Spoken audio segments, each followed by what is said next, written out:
মৰমৰ দশম শ্ৰেণীৰ ছাত্ৰ ছাত্ৰীসকল, আজি তোমালোকৰ বাবে মই সমাজ বিজ্ঞান বিষয়ৰ তৃতীয় খণ্ডত থকা দ্বিতীয় অধ্যায়ৰ আন্তৰ্জাতিক সংস্থাৰ বিষয়ে দুআষাৰমান ক'বলৈ বিচাৰিছোঁ।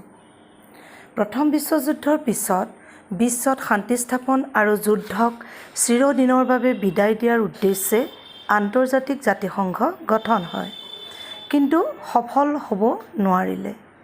কাৰণ 1939 চনত অতি ভয়াৱহ আৰু অবৰ্ণনীয় ধ্বংসলীলাৰে দ্বিতীয় মহাযুদ্ধই বিশ্ববাসীক আতংকিত কৰি তুলিলে। এইবাৰ একেই উদ্দেশ্যৰে সবল ৰূপত 1945 চনৰ 24 অক্টোবৰ তাৰিখে ছান ফ্ৰান্সিস্কো চহৰত 51খন ৰাষ্ট্ৰই সন্মিলিত স্বাক্ষৰ প্ৰদানেৰে ৰাষ্ট্ৰসংঘৰ জন্ম দিয়ে। ৰাষ্ট্ৰসংঘই আজি পৰ্যন্ত 193খন সদস্য ৰাষ্ট্ৰৰ লগত লৈ আন্তৰ্জাতিক শান্তি শৃংখলা বজাই ৰাখিব পাৰিছে। মুখ্য কাৰ্যালয় আমেৰিকা যুক্তৰাষ্ট্ৰৰ নিউয়ৰ্ক চহৰত অৱস্থিত। এতিয়া ৰাষ্ট্ৰসংঘৰ উদ্দেশ্যৰ কথা কওঁচোন। ৰাষ্ট্ৰসংঘৰ চনদত মুঠ 111টা অনুচ্ছেদ আছে আৰু ইয়াৰ প্ৰথম অনুচ্ছেদতে ৰাষ্ট্ৰসংঘৰ 4টা উদ্দেশ্য সন্নিৱিষ্ট হৈছে। উদ্দেশ্যবোৰ এনেধৰণৰ: আন্তঃৰাষ্ট্ৰীয় শান্তি আৰু নিৰাপত্তা বজাই ৰখা, সমান অধিকাৰ আৰু আত্মনিয়ন্ত্ৰণৰ ভিত্তিত দেশসমূহৰ মাজত বন্ধুত্বপূৰ্ণ সম্পৰ্ক প্ৰতিষ্ঠা কৰা, আন্তঃৰাষ্ট্ৰীয় সহযোগিতাৰ ভিত্তিত অৰ্থনৈতিক, সামাজিক আৰু সাংস্কৃতিক সমস্যাসমূহৰ সমাধান কৰা আৰু বিভিন্ন দেশৰ মাজত সমস্যা সমাধানৰ বা সম্বন্ধ প্ৰতিষ্ঠাৰ কেন্দ্ৰ হিচাপে কাৰ্য সম্পাদন কৰা। ৰাষ্ট্ৰসংঘৰ কিছুমান নীতি আছে। সকলো সদস্য ৰাষ্ট্ৰৰ সমান সাৰ্বভৌম নীতিৰ ভিত্তিত ৰাষ্ট্ৰসংঘ প্ৰতিষ্ঠা হ'ব। ৰাষ্ট্ৰসংঘৰ চনদত থকা নিয়মাৱলী মানি লৈ সকলো সদস্য ৰাষ্ট্ৰই নিজা দায়িত্ব পালন কৰিব লাগিব। আন্তঃৰাষ্ট্ৰীয় শান্তি, নিৰাপত্তা, ন্যায়ত কোনো আঘাত নোহোৱাকৈ সকলো সদস্য ৰাষ্ট্ৰই সকলো ধৰণৰ বিবাদ শান্তিপূৰ্ণভাৱে মীমাংসা কৰিব লাগিব ইত্যাদি। ৰাষ্ট্ৰসংঘৰ কেইটামান অংগ আছে, মুঠ 6টা অংগ আছে।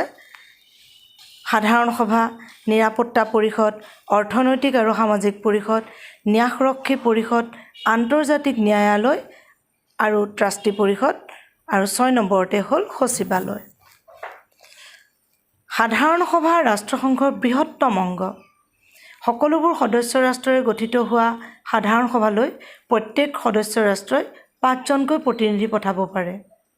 সাধাৰণ সভাৰ অধিৱেশন বছৰেকত এবাৰকৈ বহে আৰু আকাৰত বৃহৎ হোৱা বাবে কেইবাখনো কমিটিৰ জৰিয়তে সাধাৰণ সভাই কাৰ্যসমূহ পৰিচালনা কৰে। নিৰাপত্তা পৰিষদ। নিৰাপত্তা পৰিষদ হ'ল ৰাষ্ট্ৰসংঘৰ অতি গুৰুত্বপূৰ্ণ অংগ। নিৰাপত্তা পৰিষদৰ স্থায়ী সদস্য আছিল 5জন আৰু অস্থায়ী 6জন যেতিয়া ৰাষ্ট্ৰসংঘ গঠন হৈছিল। কিন্তু 1963 চনত ৰাষ্ট্ৰসংঘৰ চনদৰ 23 নং অনুচ্ছেদৰ সংশোধন কৰি অস্থায়ী সদস্য সংখ্যা 10জনলৈ বৃদ্ধি কৰা হয়।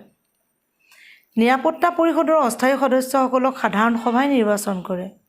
স্থায়ী সদস্য 5খন হ'ল America, great Britain, France, Russia আৰু চীন।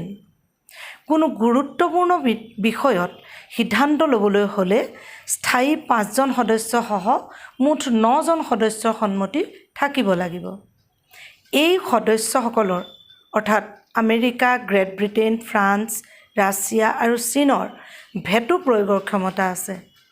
ভেটো মানে এনেকুৱা এটা ক্ষমতা, যদি কোনো বিষয়ত সিদ্ধান্ত ল'বলগীয়া হয় আৰু সেই সিদ্ধান্তৰ বিপৰীতে কোনো এখন স্থায়ী সদস্যই ভেটো দিয়ে, তেতিয়া কিন্তু সিদ্ধান্ত গ্ৰহণ কৰা নহয়।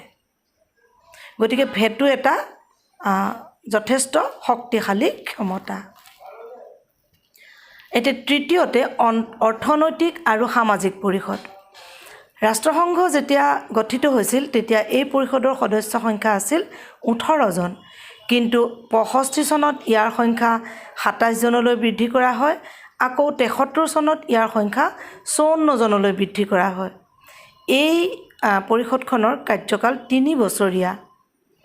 ৰাষ্ট্ৰসংঘৰ চনদৰ 55 নং অনুচ্ছেদৰ মতে এই পৰিষদে আন্তঃৰাষ্ট্ৰীয় অৰ্থনৈতিক, সামাজিক, সাংস্কৃতিক, শিক্ষা, স্বাস্থ্য আৰু আনুষংগিক এনে সমস্যা সমাধানৰ বাবে কাৰ্যনিৰ্বাহ কৰে।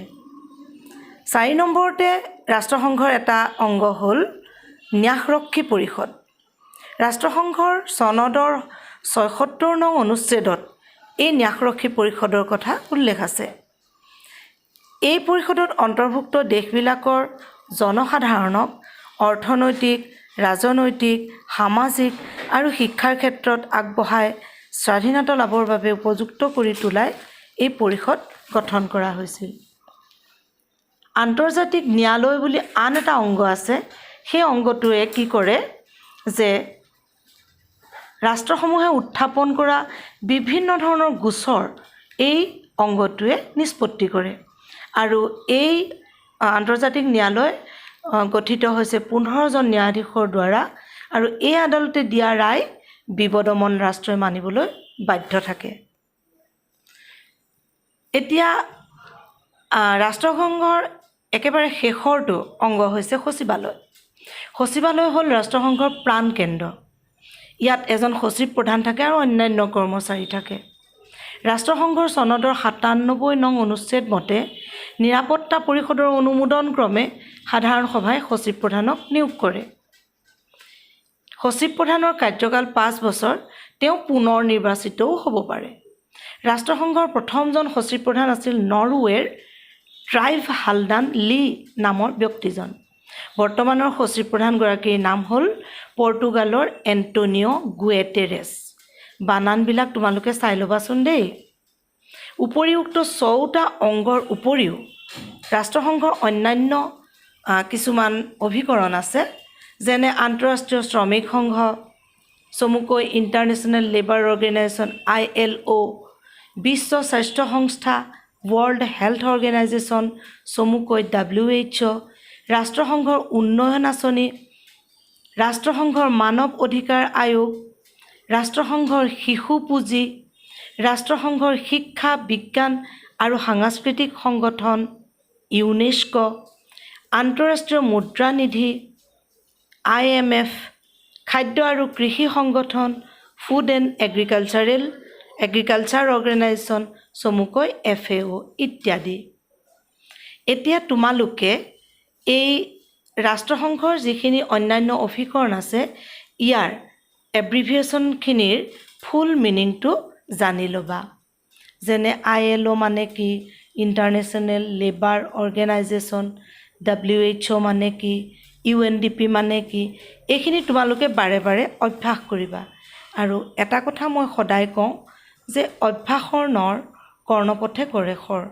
যিমানেই অভ্যাস কৰিবা সিমানেই তোমালোকৰ পাঠসমূহ সহজ হৈ পৰিব আৰু তোমালোকৰ মনত থাকিব আৰু তেতিয়া তোমালোকে কোনো ধৰণৰ অসুবিধা নোপোৱাকৈ দ্বিধাহীনভাৱে যিকোনো প্ৰশ্নৰ উত্তৰ কৰিব পাৰিবা। তোমালোকলৈ মৰম আৰু আশীৰ্বাদ থাকিল। সুস্থ থাকা, ভালে থাকা আৰু এই বন্ধৰ সময়ছোৱাত পঢ়া শুনা কৰি, খেলা ধূলা কৰি, বিভিন্ন ধৰণৰ উদ্ভাৱনমূলক কাৰ্য কৰি নিজকে সবল আৰু শক্তিশালী ৰূপত ধৰি ৰাখিবা।